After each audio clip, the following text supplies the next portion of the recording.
Printmaster GTO52 2 printing unit. Ang trouble nito is walang power. Ayaw mag-running, ayaw mag-inching, wala, totally wala. Ngayon, ang una kong chinik dito is yung DC power supply niya. Itong nakita nyo na kulay black na to.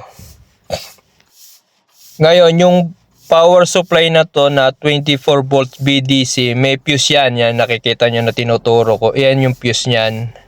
Pumutok yung fuse niyan. Ngayon, nung chinik ko yan sa diagram, yan yung, ito yung power supply sa diagram. 3-phase yung input niya and output niya is 24 VDC.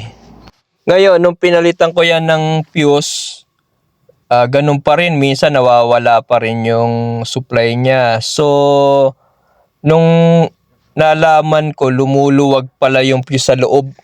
Kaya pala pumutok yung fuse, naglo-lose contact. Kaya nawawala rin yung power supply.